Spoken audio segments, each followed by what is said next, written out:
你唔好話俾我聽，你哋唔知道而家呢個年代已經唔需要用手去做手撕雞或者手撕肉鬆噶啦，因為有呢個嘢。你睇下我點樣拆肉絲俾我隻小寶貝食。首先咧，我哋就將雞肉，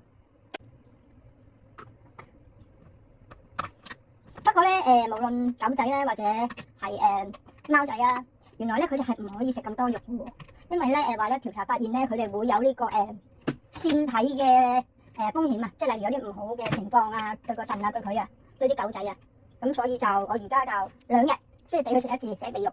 雖然佢初初係好唔習慣啦，唔開心啦，但係呢個為咗健康着想咧，我都有同佢解釋，我隻狗係非動物類嘅，佢好識聽㗎，所以跟住佢就冇扭啦，冇扭計，咁結果佢餓咧，佢就自己識得食狗糧啦，咁所以就順便話埋俾大家聽咯，原來而家已經可以咁樣撕㗎啦，呢度唔需要再特別去用啲嘢去壓啊，用啲手去撕嗰啲肉絲啊。嗱，你睇下我點整呢啲出嚟啦，你就明㗎啦。你最緊要就係攞咗啲骨頭，攞翻啲骨頭出嚟先，因為我而家咧一隻手揸住部相機咧，我又冇帶嗰部嚟入嚟。咁通常呢個雞軟骨咧，如果佢哋咬到嘅，咁就俾佢食埋咯。咁通常呢個雞軟骨咧，就我會食咗佢嘅。好衰啊！呢個媽媽，我淨係食個雞軟骨㗎嘛，我隻狗仔啊佢咁你諗住我啦，有監控㗎而家識啦，佢監察住我。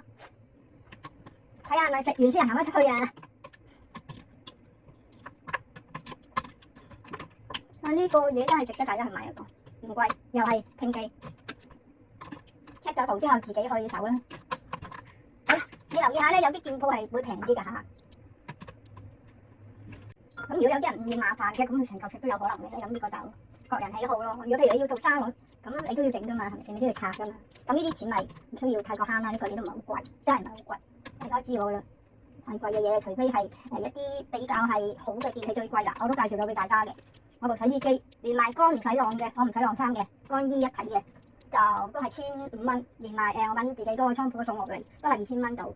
咁你喺香港買一部乾衣洗衣機美的嘅，你都唔係呢個價錢咯。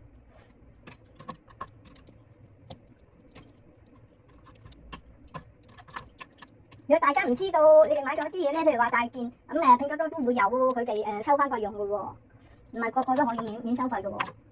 所以如果你哋唔理你喺邊個平台買啦，如果真係有需要嘅，你不妨可以用我用開嗰個巨人咧，有同名嘅嚇，但係你要注意啦，咪你就喺我頻道裏邊留言咯，留言話你想知道巨人嘅電話或者點，我有出過佢哋嘅推薦嘅，你試下揾唔揾到咯，如果揾唔到嘅你就直接留言最快嘅啦，留言我最快覆嘅。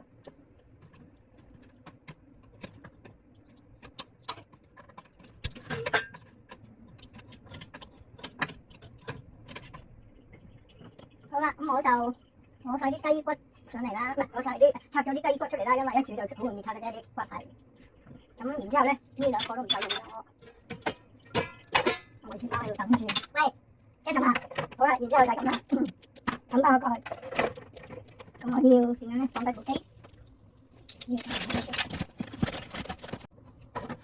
好啦，呢度就睇晒呢個情況啦，呢個嘢唔好成日都好似俾你睇到一啲又睇唔到一啲。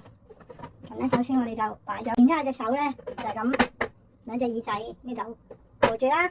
好啦，咁呢度一齊喺度搞啦。咁睇下佢可以幾耐拆翻晒啲肉絲出嚟咧？應該都好容易嘅，唔難嘅。但係你唔好生嘅擺落。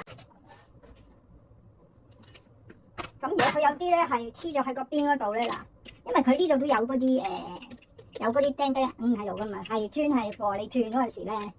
咁因為頭先擺啦，可能佢哋走咗入去出邊嗰度，所以就將佢撥翻埋嚟，好容易嘅啫，其實一啲都唔難㗎。總之你最緊要煮熟咗嗰樣嘢咧。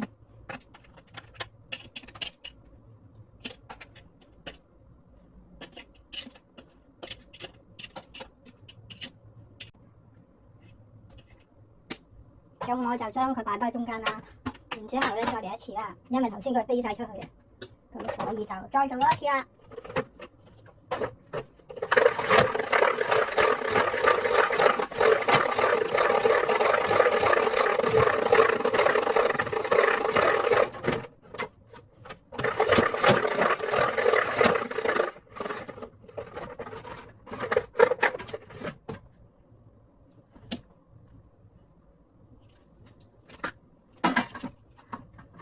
其實個盤咧係咁樣嘅。